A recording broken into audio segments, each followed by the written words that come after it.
Welcome back to the top news channel RF Update.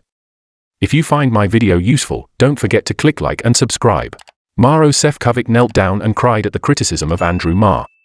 There is nothing objectionable about this. Marr slams the European Union for thwarting Frost's efforts. EU Director Maros Sefcovic has been slammed by British Foreign Minister Andrew Marr for sabotaging Britain's efforts to negotiate an agreement with the EU on the Northern Ireland Protocol. Many readers said, the EU don't want a solution, they want to keep using NI as a political weapon over the UK, so anything the UK puts forward the EU will try and dismiss. The only way out of this is A16. Only going to WTO will solve this particular problem, but I doubt that this government has this solution to do it. On the other hand, some say, I read things like this and I despair, how on earth as a third country does the EU still dictate what drugs can be approved for use in part of the UK? Following pressure from Lord Frost, the EU will now allow the UK to approve drugs for NI from next year. Under current plans, medicine would need to be approved by the EU from next year. But there are many objections. EU intent on keeping Brexit an open wound egged on by the likes of Adonis and Major so that UK will buy back in at some time in the future. If Brexit is to succeed, Boris needs to finalise the arrangements and put an end to the EU stalling tactics. As an aside, what's the difference between what Belarus is doing with people on the Polish border and what France is doing in the Channel?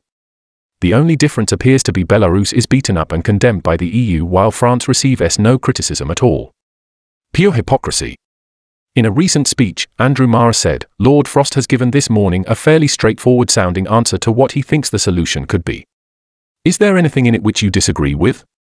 Lord Frost had said there was a momentum for his government to secure a solution based on consensus following a meeting in Brussels with European Commission Vice President Maros Sefcovic on Friday. Mr. Sefcovic said, I think that what was very important in Lord Frost's article was the word of urgency. Sometimes I have the feeling that in our meetings I'm the only one pushing for urgent solutions. We're the only one tabling proposals. I remember very well that Lord Frost is very important to him is not only content but process, and therefore I was waiting on whether we can deliver on that jointly. I have to say this is not the case today.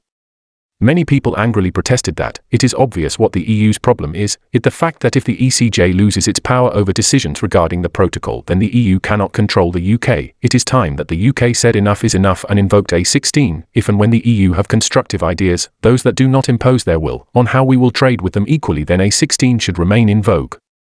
The EU keep on about a hard border, but is them who want a border, just not on the island. It is not the UK's responsibility to safeguard the EU market. No other country that trades with EU has to have a border on its country to safeguard the EU market, so neither should the UK. The EU has been given different scenarios on policing the border and have objected to every one, so Mr. Frost invoke A16 and put the ball in EU court.